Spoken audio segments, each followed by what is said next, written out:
Hey there, Sharon Horne-Ellstrom here. Welcome to a 1971 of What You Up To Now. Documenting the journey originally as I transitioned from the brick and mortar corporate world of business to the online world of business. And not much, well, now it's a little more back and forth since a little before the pandemic and things. I like to keep my feet in the offline world as well as in the online world, as well as all of me, not just my feet.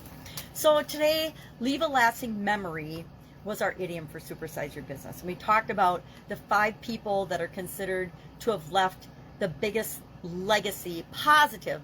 Legacy is making a valued, positive impression on the world, making the world a better place. And they were, I would agree with this list, Albert Einstein, Martin Luther King Jr., Mother Teresa, Nelson Mandela, and Marie Curie, Madame Curie.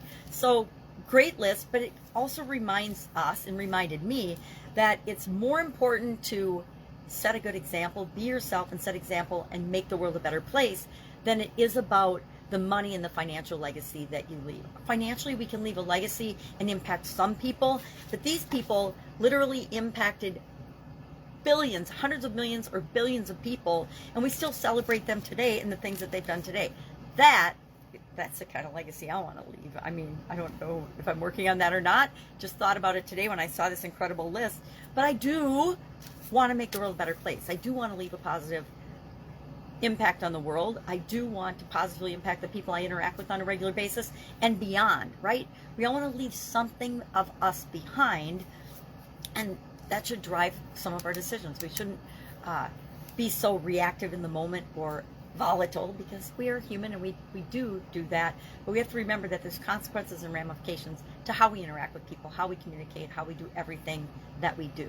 So I love this topic. I you know, if you would have asked me 15 years ago, I would not even have probably consciously thought about this topic or been aware of it. I was aware of it, but it wasn't something I was actively creating in my life. Now, as I'm getting older, I am actively thinking about and creating things that I want to see in the world, right?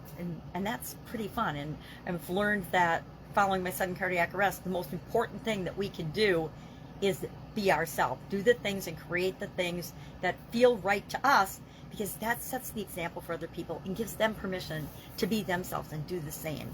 Again, assuming that we're on the track of making the world a better place, having a positive impact, not harming other people, etc. There's lots of mean people in the world, but we don't have to choose to be one of them, right? We can choose to live in a way that is right for us. And if you're a mean person, you know, and that makes you happy, I guess there's got to be a balance in the world, because we live in a polar universe. So I don't know what to say about that. I guess I sound like Forrest Gump.